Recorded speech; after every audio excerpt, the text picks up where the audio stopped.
जय हिंद साहब जी। क्षितिज भाग प्रथम और पाठ कौन सा है?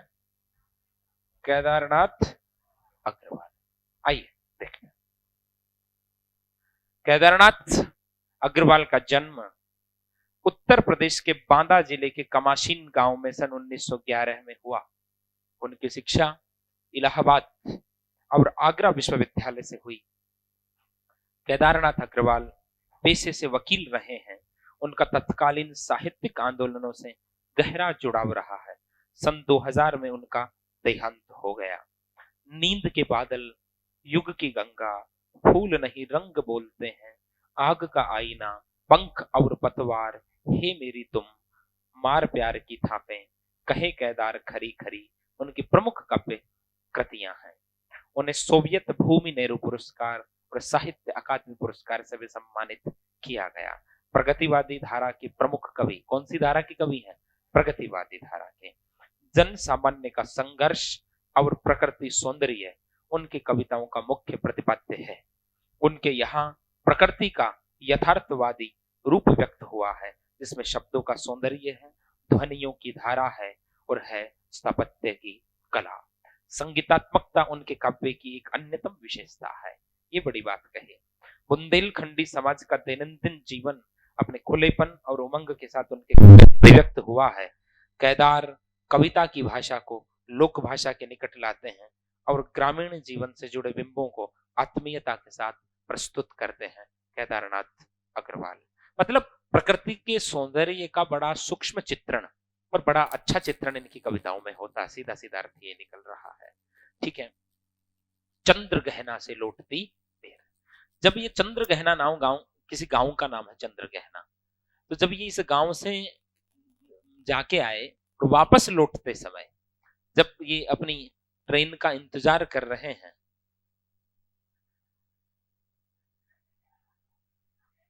अपनी ट्रेन का क्या कर रहे हैं? इंतजार कर रहे हैं। तो ट्रेन लेट हो गई तो पास में कोई खेत है, उन खेतों को बैठे बैठे निरखने लग गए, देखने लग गए। उन खेतों की शोभा को देखते देखते मंत्रमुग्ध हो गए हैं। पिछला पाठ भी हमने ग्रामश्री देखा है। पिछला पाठ भी कौन सा देखा है? ग्रामश्री, गांव का ऐश्वर्य। ठीक है। तो वहां भी बड़ी सुंदर शोभा देखी हमने प्रकृति की, और आज भी प्रकृति की शोभा का ऐसा अद्भुत चित्र, शब्द चित्र खींचते हैं केदारनाथ अग्रवाल। बहुत सुंदर, अद्भुत, अनुपम, अद्वितीय। देख आया चंद्र गहना, ये खुद के लिए लिख रहे हैं।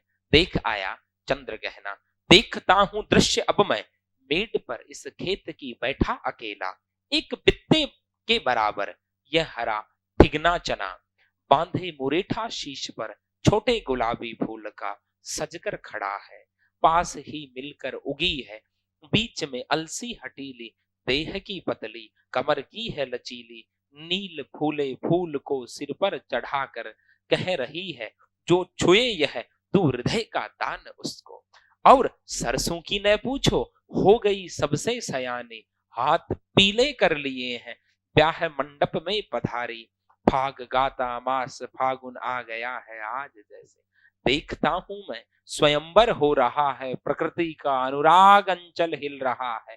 इस विजन में दूर व्यापारिक नगर से प्रेम की प्रिय भूमि उपजाऊ अधिक है, और पैरों के तले है एक पोखर, उठ रही है इसमें लहरियां, एक चांदी का बड़ा सा गोल खंबा आंख को है चकमकाता है, कई पत्थर किनारे पी रहे चुपचाप पानी, प्यास जाने कब बुझेगी, चुप खड़ा बगुला डुबाए टांग जल में, देखते ही मीन चंचल ध्यान निद्रा त्यागता है, चट दबाकर चोंच में नीचे गले के डालता है, एक काले माथ वाली चतुर चिड़िया श्वेत पंखों के झपाटे मार फोरन टूट पड़ती है भरे जल के हृदय पर, एक उजली चटुल मछली चोंच पीली में दबाकर दूर उड़ती है गगन में। औ यहीं से भूमि ऊंची है जहां से रेल की पटरी गई है, ट्रेन का टाइम नहीं है, मैं यहाँ स्वच्छंद हूँ, जाना नहीं है, चित्रकूट की अनघट चौड़ी कम ऊंची ऊंची पहाड़ियां दूर दिशाओं तक फैली है, बांझ भूमि पर इधर उधर रीवा के पेड़ कांटेदार कुरूप खड़े हैं। सुन पड़ता है मीठा मीठा रस टपकाता सुक्के का स्वर टे टे टे टे। सुन पड़ता है वनस्थली का हृदय चीरता उठता गिरता सारस का स्वर टिरटों टिरटों। मन होता है उड़ जाऊं मैं पर फैलाए सारस के संग जहां जुगल जोड़ी रहती है हरे खेत में। सच्ची प्रेम कहानी सुन लो चुप्पे चुप्पे। सच्ची प्रेम कहानी सुन लो चुप्पे। थोड़ा थोड़ा ऐसे बिंब आंखों के सामने आया। अरे एक दृश्य सा पैदा हुआ कि नहीं हुआ? नहीं हुआ तो चिंता की बात है, हुआ है तो सामान्य बात है। ठीक है। देख आया चंद्र गहना। चंद्र गहना गांव देखा है कौन? केदारनाथ खुद। देखता हूं दृश्य अब मैं मेड पर इस खेत की बैठा अकेला। मैंने कहा ट्रेन का टाइम नहीं है, ट्रेन लेट है, इसे ही पता चलता भारतीय रेलवे विलंब से आती थी पहले। आजकल ऐसा नहीं होता है, बदल गया है खेल। तो सब ट्रेन समय पे नहीं है। अब ये रेलवे स्टेशन तो अमूमन खेतों के पास पास ही होते हैं गांव के अंदर। पास में कोई खेत है, उस खेत की जो मेड़ है, दो खेतों की मेड़, बीच की जो जगह होती पगडंडी होती, उस पर बैठ गए और उस प्रकृति के उस खेत के सौंदर्य को निहारने लग गए।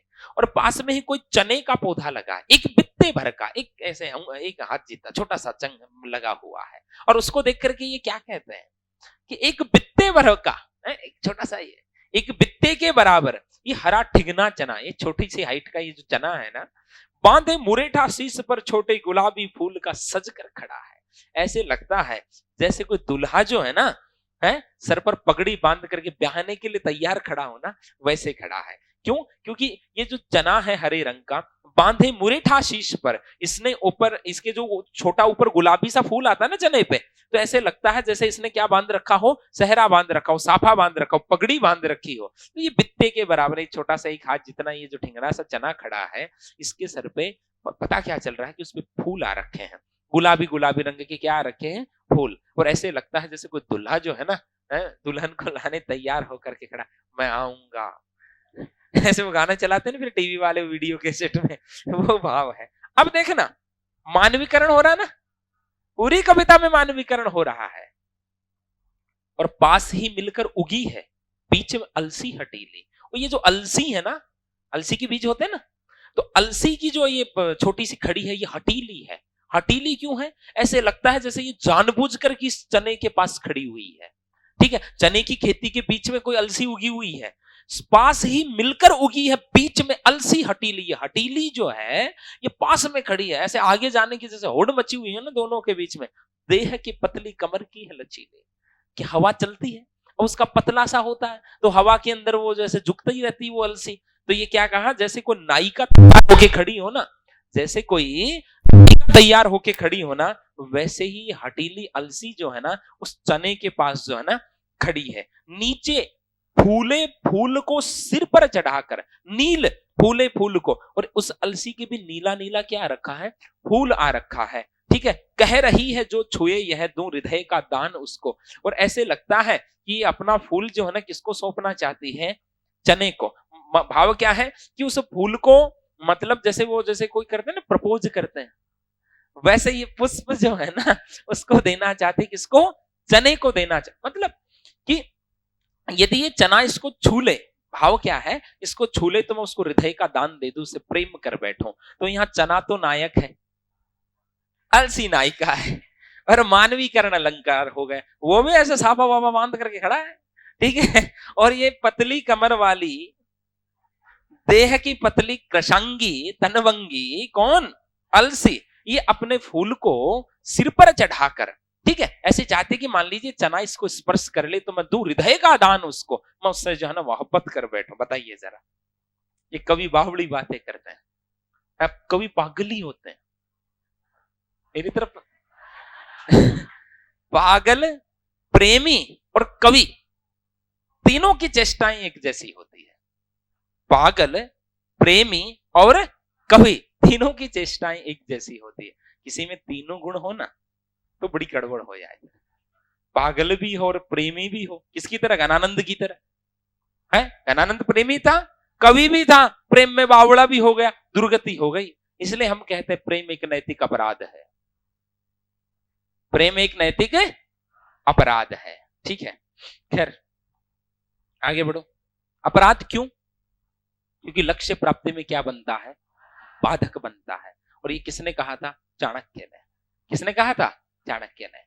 अरे जब चाणक्य, वो दुर्धरा जो थी ना, दुर्धरा, चंद्रगुप्त की प्रेमिका, महाराज धनानंद की बेटी, चंद्रगुप्त से प्रेम कर बैठी। और जो व्यक्ति प्रेम करता उसको लगता है संसार का सबसे सच्चा व्यक्ति मैं ही हूं, ठीक है। वो चाणक्य के पास गई और जाकर के कहा कि गुरुदेव, आप हमारे प्रेम का निर्णय करने वाले कौन होते हैं? प्लान ढिकड़ा और वो बातें उसने प्रवाह के अंदर कही गई। चाणक्य ने सुना और फिर उसको कहा, प्रेम एक नैतिक अपराध होता है? चंद्रगुप्त को तुम में से और अखंड भारत में से एक को चुनना पड़ेगा। चंद्रगुप्त ने भी कहा एक बार चाणक्य को, गुरुदेव क्या दोनों साथ नहीं चल सकते? भाई मैं मेरा स्वप्न भी साकार करने के लिए प्राणपण से जुटा हुआ हूं और दुर्धरा के संग भी रह पाऊं, असंभव। वत्स, एक को ही चुनना पड़ेगा। इसलिए थोड़ा सा कठोर हृदय भी होना चाहिए, ठीक है, थोड़ा सा कठोर रहना चाहिए व्यक्ति को। खैर, अब मैं ऐसा नहीं कह रहा आप निष्ठुर बन जाओ और पत्थर दिल हो जाओ, ऐसा नहीं कह रहा, लेकिन अब जो है ना, थोड़ा सा मान और मर्यादा का अपन क्या रखें, ध्यान रखें, ठीक है। और सरसों की न पूछो, हो गई सबसे सयानी, हाथ पीले कर लिए हैं, ब्याह मंडप में पधारी, भाग खाता मास फागुन, आ गया है आज जैसे। और जो सरसों है वो भी सयानी होगी, उसकी तो पूछो ही मत। देखो कवि ने एक शब्द का प्रयोग किया कि सरसों की ना पूछो। जैसे किसी का ब्याह होता है ना, और उस बच्ची के बारे में घर वाले कहते, कोई आके पूछे मेहमान वो कहाँ है, अरे उसकी मत पूछो, क्या बात है। खास तौर पे लड़कों के लिए ये काम में लिया जाता है। अगर वो कहाँ है, अरे उसकी मत पूछ, देवठनी का ब्याह है उसका, ठीक है। मतलब सरसों भी ब्याह की उम्र वाली हो गई है। कवि क्या कहना चाहता है कि सरसों पे भी पीले पीले पुष्प आ गए, फलियां लग चुकी हैं और वो पकने की कगार पर है, ठीक है। भाव ये है? और तो कहां कोई फेरे थोड़ी करवाओगे आप सरसों के, ठीक है। और सरसों की न पूछो, हो गई सबसे सयानी, हाथ पीले कर लिए हैं, ब्याह मंडप में पधारी, भाग गाता मास फागुन, आ गया है आज जैसे। और वो ब्याह रूपी मंडप में पधारी है। तो ब्याह रूपी मंडप क्या? खेती तो है। अरे ब्याह रूपी मंडप क्या है? खेत है। तो सरसों की न पूछो, वो भी अब पक गई है, हाथ पीले कर लिए हैं। अरे पीले पीले पुष्प आ गए हैं। अब सूर्य की किरणें जब गिरती हैं तो पूरी पीली पीली आभा लगती है चारों ओर, पीलो ही केशर, पीलो ही बेशर है, पूरा माहौल पीला पीला हो रखा है। तो हाथ पीले कर लिए, बताइए जरा। ब्याह मंडप में पधारी, भाग गाता मास फागुन, आ गया है आज जैसे। ऐसे लगता है जैसे फागुन का महीना, भाग गाते हैं ना उस समय, धमाल गाते हैं ना, भाग गाते हुए फागुन का महीना आ गया हो। और कितना सुंदर दृश्य आंखों के सामने लेकर के आओ। आप किसी मेड़ पर बैठे हो, सामने खेत है, चने लगे हुए हैं और इधर सरसों ही सरसों लगी हुई है, पीले पीले फूल आ रखे हैं, उसके पास में एक सरोवर भी है और आप बैठे बैठे एक एक कंकड़ उसमें उछाल कर कैसे आनंद लीजिए, कल्पनाएं है जी। आगे देखिए, देखता हूं मैं, कवि क्या कहता है? देखता हूं स्वयंवर हो रहा है, प्रकृति का अनुराग अंचल हिल रहा है, इस विजन में दूर व्यापारिक नगर से प्रेम की प्रिय भूमि उपजाऊ अधिक है। कवि क्या कहते हैं? मुझे ऐसे लगता है जैसे क्या हो रहा हो, स्वयंवर। भाई उन्होंने क्या ना, ब्याह मंडप में क्या पधारी है? सरसों पधारी है। मतलब सरसों भी पक चुकी है, भाव तो ये था, लेकिन उसको भी एक नायिका की तरह रिप्रेजेंट कर रहे हैं, मानवीकरण चल रहा है। तो ऐसे लग रहा है जैसे क्या हो रहा हो, कोई स्वयंवर हो रहा हो, विवाह हो रहा हो। और इस पूरे पावन माहौल से, इस प्रेममयी माहौल से प्रकृति का प्रेम रूपी अंचल भी हिल रहा है। मतलब हल्की हल्की मंद मंद हवा भी चल रही है, हवा से चारों ओर थोड़े थोड़े सब हिल भी रहे हैं। ऐसे लग रहा है प्रकृति ने जो प्रेम का दुपट्टा ओढ़ रखा, आंचल ओढ़ रखा, वो भी हिल रहा। वह बहुत सुंदर माहौल है, प्रेम का सा माहौल है। और इस विजन में दूर व्यापारिक नगर से, लेकिन कवि के मन में एक भाव आया कि ये जो है ना, ये दूर, ये दृश्य जो है ना, वो व्यापारिक नगर मानी शहरों से बहुत अलग है। शहरों के लोग इस सौंदर्य को ना तो देख पाते हैं, ना अनुभव कर पाते हैं, ठीक है। वहां चारों ओर कंक्रीट के जंगल खड़े हैं, वह चारों ओर बिल्डिंग्स बना दी गई। तो वो बेचारे इस प्रेम की ये जो भूमि है, उपजाऊ भूमि है, गांव की ये जो जमीन है और यहाँ का जो सौंदर्य है, इससे पूरी तरह से क्या हो चुके हैं, दूर हो चुके हैं। उनके हृदय में ये अनुराग का भाव ही पैदा नहीं होता। वो जीवन, ध्यान दो, कई भाव हैं, ठीक है। इन्होंने कहा ना, इस विजन में दूर व्यापारिक नगर से प्रेम की प्रिय भूमि उपजाऊ अधिक है। ये प्रेम की प्रिय भूमि है और ये बड़ी उपजाऊ है। इसमें प्रेम, करुणा, दया, सौहार्द, कई प्रकार की चीजें पनपती है। और वहां शहरों में भौतिक संपदा प्राप्त करने की चाह में लोग एक गलत प्रतिस्पर्धा करते हुए ईर्ष्या, कुंठा, वैमनस्य, भागदौड़ उससे घिरे हुए हैं। और यहाँ गांवों के अंदर लोग बड़े आनंद से, ये पूरा का पूरा चारों ओर क्या है, अपनत्व का भाव है। यहाँ कवि ये कहना चाहता है। आगे देखिए, और पैरों के तले है एक पोखर। हाँ, नीचे एक पोखर बना हुआ है, छोटा सा तालाब, ठीक है। उठ रही है इसमें लहरियां। अब हवा जब टकराती है ना तो उसमें से लहरें उठती हैं। नील तल में जो उगी है घास भूरी, और उसका जो नीला तल है उसमें नीचे भूरी घास भी उगी हुई है। ले रही है वह भी लहरियां, और हवा चलती है तो वो भी हिलती हुई लगती है, जैसे वो भी लहरें ले रही हो। देसी भाषा में कहते हैं ना, कहाँ गए थे, कार्यक्रम में गए थे, लहरा लिया, मतलब बहुत आनंद लिया, ठीक है। एक चांदी का बड़ा सा गोल खंबा आंख को है चकमकाता, और सूर्य का प्रकाश जब उस पोखर पर गिरता है, पोखर पर गिरता तो वो चांदी की तरह चमकता है। ऐसे लगता है जैसे इसमें कोई चांदी का सा क्या हो, खंबा हो, और वो इतना तेज प्रकाश होता कि आंखें उसको देख नहीं पा। अरे सूर्य से जब किरणें परावर्तित होकर के आती है तो आंखें नहीं टिक पाती उस पे, आंखों में बड़ी ऐसे चकमका, ये इन्होंने एक शब्द काम में लिया, चकमक, चकमक पैदा हो जाती, चकाचौंध पैदा हो जाती है। अरे जैसे कांच से टकरा करके भी प्रकाश आता है ना तो अपन नहीं देख पाते, वैसे पानी भी वैसा ही है, स्वच्छ पानी है, उससे प्रकाश टकरा के आंखों पे आ रहा है तो कभी कहता कि उसको देखा ही नहीं जा सकता है। कई पत्थर किनारे पी रहे चुपचाप पानी, प्यास जाने कब बुझेगी। किनारे पे कुछ पत्थर पड़े हुए हैं, जब भी लहर आती है पानी उथेले खा करके थोड़ा किनारे तक आता है और उन पत्थरों से टकरा करके वापस चला जाता है। तो कवि उसमें भी क्या अनुभव कर रहा है, ऐसे कर रहा है कि जैसे किनारे पे ये पुराने कुछ पत्थर पड़े हुए हैं, ये हर बार पानी पीना चाहते हैं लेकिन इनकी प्यास न जाने कब बुझेगी। मतलब ये क्रिया अनवरत चलती रहती है, हवा चलती है, पानी में लहरें उठती हैं, किनारे तक आती हैं और वापस चली जाती हैं। और उसके किनारे वो पत्थर हो जाते हैं, वो बहुत थोड़े गोल गोल से हो जाते हैं, थोड़े गोल गोल से हो जाते हैं। चुप खड़ा बगुला डुबाए टांग जल में, देखते ही मीन चंचल ध्यान निद्रा त्यागता है, चट दबाकर चोंच में नीचे गले के डालता है। अब वो जो बगुला महाराज है वहां, वो भी अपनी एक टांग पे खड़ा है, ध्यान की मुद्रा में, जैसे कोई तपस्वी बैठा हो, है पानी के अंदर, बड़ा ध्यानस्थ है। लेकिन जैसे उसको मीन चंचल देखता है, जब मीन चंचल, जैसे उसको कोई चंचल मछली दिखती है, तुरंत चोंच से उठा करके गले में अंदर, और फिर वापस उसी ध्यानस्थ मुद्रा में बैठा रहता है, ठीक है। चुप खड़ा बगुला डुबाए टांग जल में, देखते ही मीन चंचल, चंचल मीन माने मछली, देखते ही ध्यान निद्रा त्यागता है। लोगों के लिए तो वो ध्यान की नींद में है, ध्यान मुद्रा में है, लेकिन तुरंत ध्यान निद्रा त्यागता, मतलब ध्यान निद्रा में है नहीं, वो ध्यान रख रहा कब कोई से आए कब मैं खाऊं। चट चट मतलब कितनी फुर्ती से, जैसे ही कोई मछली मिली चट दबाकर चोंच में नीचे गले के डालता है, अंदर उतार लेता है। और केवल बुगला ही नहीं, एक और चीज भी है, एक काले माथ वाली चतुर चिड़िया, एक काले माथे वाली चतुर चिड़िया है वहां। एक ऐसा कोई पक्षी है जिसका सर कैसा होता है, काला होता है, श्वेत पंखों के झपाटे मार फोरन, और उसके पंख कैसे हैं, श्वेत। वो भी ऐसे पानी पे मंडरा रही है ऊपर ही ऊपर, और एकदम से पानी पर झपट्टा मारती है और किसी मछली को लेकर के उड़ जाती है, ठीक है। आपने देखा होगा कोई पक्षी, पंखों वाला पक्षी जब पानी से टकराता है तो एक अलग ही प्रकार की स्थिति पैदा होती है। एक काले माथ वाली चतुर चिड़िया श्वेत पंखों के झपाटे मार फोरन टूट पड़ती है, भरे जल के हृदय पर एक उजली चटुल मछली चोंच पीली में दबाकर दूर उड़ती है गगन में। जो चिड़िया है उसका सर कैसा है, काला, चोंच कैसी है, पीली, और पंख कैसे हैं, श्वेत, और वो ऊपर ऐसे मंडरा रही है, ठीक है। और जैसे ही उसे कोई मछली दिखती है तो उस जल के हृदय पर, जो सरोवर हो एक, ठीक है, उस पर चपट्टा मारती है और तुरंत उसको चोंच में दबा करके वापस उड़ जाती है। अब यहीं से भूमि ऊंची है जहां से रेल की पटरी गई है, और वहां सामने कुछ ऊंची ऊंची भूमि दिखती है जहां रेल की क्या गई है, पटरियां। रेल की पटरी थोड़ी धरातल से ऊंची होती है ना, ठीक है, गई है। और ट्रेन का टाइम नहीं है, अभी ट्रेन के आने का समय नहीं हुआ। मैं यहाँ स्वच्छंद हूँ, जाना नहीं है, मैं अभी एकदम फ्री हूँ, स्वच्छंद हूँ, मुझे कहीं नहीं जाना, जब तक ट्रेन नहीं है मैं बैठा हूँ आराम से, ठीक है। चित्रकूट की अनगढ़ चौड़ी कम ऊंची ऊंची पहाड़ियां दूर दिशाओं तक फैली है, और सामने चित्रकूट की जो कुछ पहाड़ियां दिख रही है, तो बहुत ज्यादा ऊंची तो नहीं है, अनगढ़ सी है, मतलब विशाल तो नहीं है, लेकिन छोटी छोटी कुछ पहाड़ियां हैं जो दूर तक फैली हुई दिखाई दे रही है एक तरफ, बांझ भूमि पर। और कवि कहता है कि इस पहाड़ियों की भूमि बांझ है, मतलब उपजाऊ नहीं है, उसपे कोई बहुत ज्यादा हरियाली भी नहीं है। इधर उधर रीवा के पेड़ कांटेदार कुरूप खड़े हैं।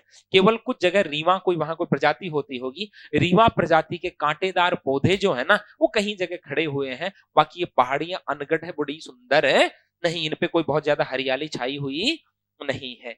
सुन पड़ता है मीठा मीठा रस टपकाता सुग्गे का स्वर टे टे टे टे। अब एकदम से कई बार जो है ना, सुग्गा मानी तोता, तोते का स्वर जो है मीठा मीठा जैसे रस से भरा हुआ हो, इस मधुर माहौल में वो अपनी आवाज को मिला रहा है।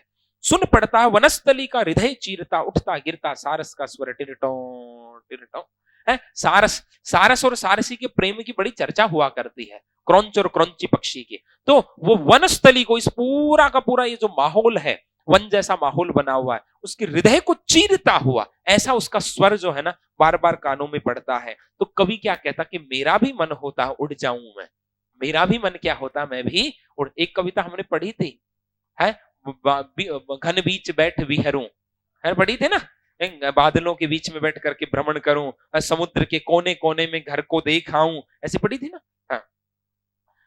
मन होता है उड़ जाऊं मैं पर फैलाए सारस के संग जहां युगल जोड़ी रहती है। मेरा भी मन होता है कि मैं भी पैर फैला करके, पंख फैला करके सॉरी, सारस के साथ उड़ जाऊं हरे हरे खेत में, कहां, जहां वो सारस और सारसी की प्रेम की जोड़ी रहती है, उनकी सच्ची प्रेम की कहानी सुन लूं चुप्पे चुप्पे। क्योंकि यदि उनको पता चल जाएगा तो वो अपनी पर्सनल बातें करेंगे नहीं, भाग जाएंगे वहां से। ठीक है, पर फैलाए सारस के संग जहां जुगुल जोड़ी रहती है, हरे खेत में सच्ची प्रेम कहानी सुन लूं मैं चुप्पे चुप्पे। समझ आया? अरे आंखों के सामने सीन नहीं आता क्या आपके?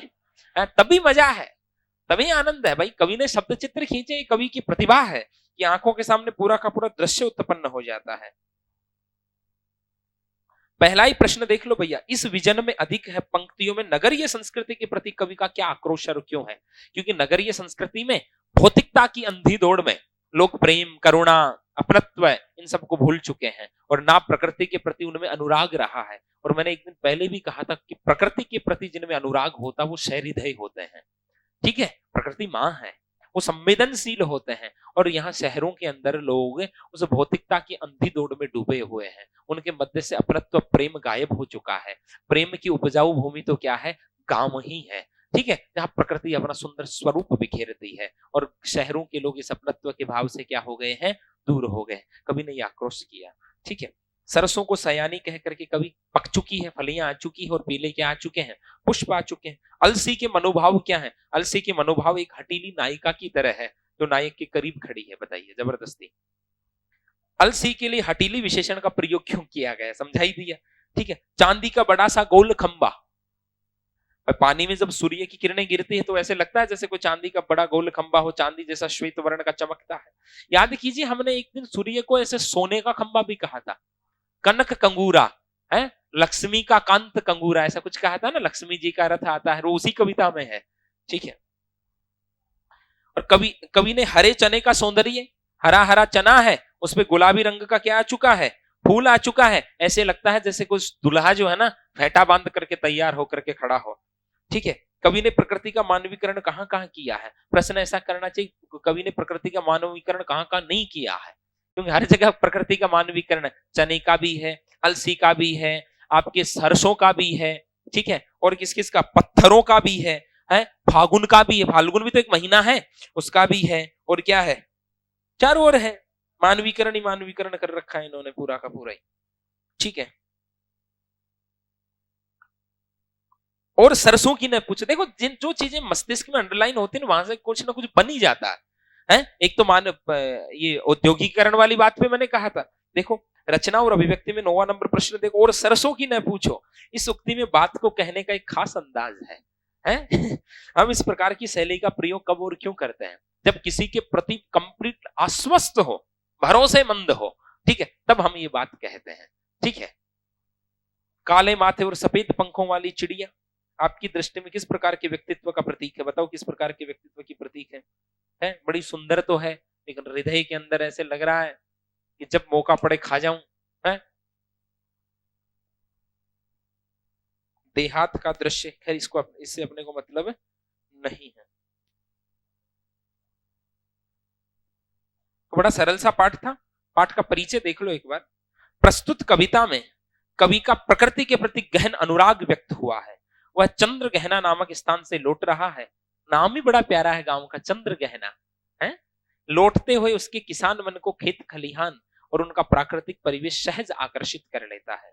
इस कविता में कवि की उस सृजनात्मक कल्पना की अभिव्यक्ति है जो साधारण चीजों में भी असाधारण सौंदर्य। अरे मैंने कहा ना, सुंदरता हमेशा देखने वाले की आंखों में होती है। चने के पौधे को तो अपन भी देखते हैं, सरसों को तो अपन, ये तो कवि ने की है कल्पना की, चना का पौधा जैसे कोई दुल्हा खड़ा हो, अलसी उसके पास जैसे कोई प्रेमिका प्रेम का निवेदन कर रही हो, सरसों जैसे स्वयंवर के अंदर पधारी हो। वह खेत को ब्याह का मंडप किसने कहा? कवि ने कहा। ये कवि की कल्पना है। कवि की उस सृजनात्मक कल्पना की अभिव्यक्ति है जो साधारण चीजों में भी असाधारण सौंदर्य दिखती है और उस सौंदर्य को शहरी विकास की तीव्र गति के बीच भी अपनी संवेदना में सुरक्षित रखना चाहती है। यहाँ प्रकृति और संस्कृति की एकता व्यक्त हुई है। ये पाठ परिचय महत्वपूर्ण होता है। इसी के साथ आज की इस कक्षा को देते हैं विश्राम। जय हिंद।